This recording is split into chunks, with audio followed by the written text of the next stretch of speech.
Hi folks, I know it's been a really long time, but I'm Andy. Welcome to Firefly Tiny Homes and welcome to the new and still very much in process HQ for Firefly Tiny Homes. I thought I'd make more videos than this, but you know how it is, sometimes really hard to put down the hammer and pick up the phone to make a video, but now's as good time to start as any.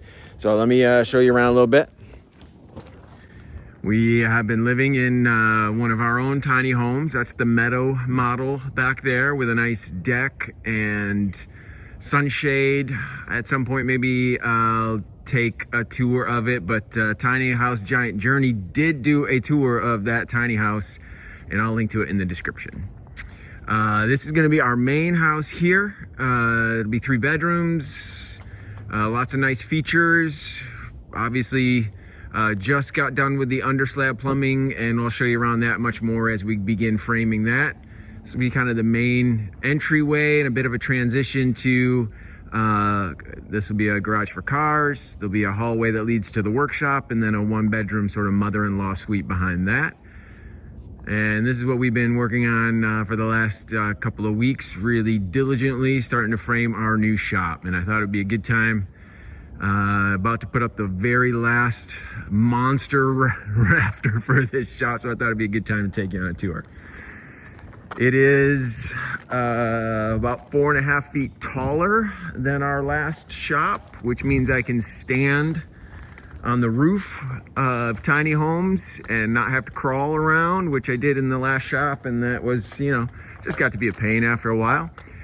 We're going with a 16 by 16 overhead door, which we were able to design so that it matches. It'll match. It'll be really nice, kind of mid-century modern. The whole project is going to be kind of a mid-century modern feel, and the 2 garage doors will match very nicely. So yeah, 16 by 16 door. Our last shop had a 12 by 14 door, which was sometimes a little tricky to get, you know, I mean, it worked, but it was a little bit tight sometimes. So this will be nice.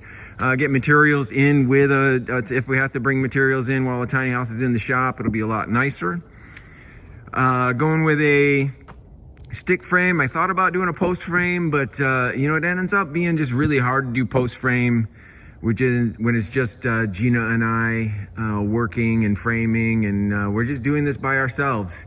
It was really a big challenge to raise these tall walls. We mostly did it in, you know, 16 by 16 foot squares with just 3 studs total. And then I went and used ladders, and we didn't have the scissor jack at that time. I used ladder to fill in all the studs, and it worked just fine. But then I found this scissor jack used locally, and I decided that we decided it was just going to be a good tool to have long term in the shop, especially for Gina when she's doing all the zip taping and doing all the window flashing and all that kind of stuff. She'll be able to zip around the tiny house in that in this big shop.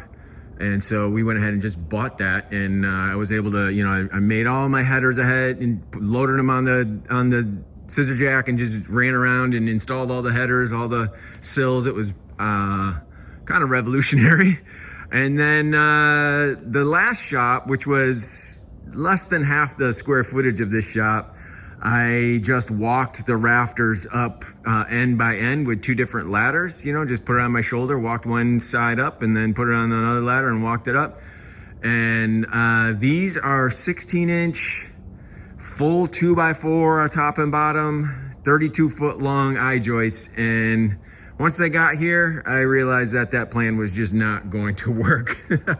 So I just put them I just get them on top of the scissor jack. It takes a little bit of hefting, but not too bad. And then I just run them right up with a scissor jack. It's well within the tolerance. That's 500 pound rated. These I-joists are somewhere around 100, 120 pounds, something like that. So well within the tolerance, and just works pretty well actually. Just kind of shove it back and forth to get around the plates when you get there, and not too bad. Feels pretty good. So yeah, so this is our new shop, 72 by 32. Gonna have lots of room for material storage, cut station. The back 20 feet will be, there'll be a 20 by 20 woodworking shop that I can enclose and just manage the dust with some dust collection a lot better than in the last shop. And then Gina is gonna have like a 9.5 foot by 20 foot room in that back corner. That's her window back there for finishing, and we'll put a lot of we'll put some exhaust fans in there and just just really keep that room well ventilated and nice and clean so that she can finish countertops, finish trim and all that kind of stuff. We're excited about that. And then there's going to be a mezzanine level because the low end of this is getting close to 19 feet. And then the high end is over 22 feet. So nice and tall. The mezzanine level will have almost 10-foot ceilings in our workshop areas. And then there'll be like the low level on top of the mezzanine is going to be, I don't know, almost 8 feet, a little less, and then the tall side will be somewhere around 12 plus feet. And at the moment, we're just planning on that for material storage, but I don't know, we might do something different with it later on. We'll see.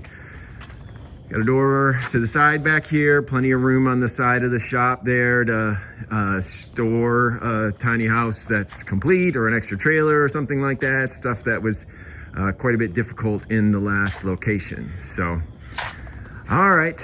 I think that's a good start. I'll try to pick up the camera a lot more often. There's going to be a door that will lead into a hallway into the house, the stairway that leads up there, and a catwalk sort of hallway that leads up to the mezzanine there. So nice big windows. All right, I'll try to pick up the camera and give you a lot more progress now that we're finally starting to frame things here at Firefly HQ. Hope you have a good one. Bye.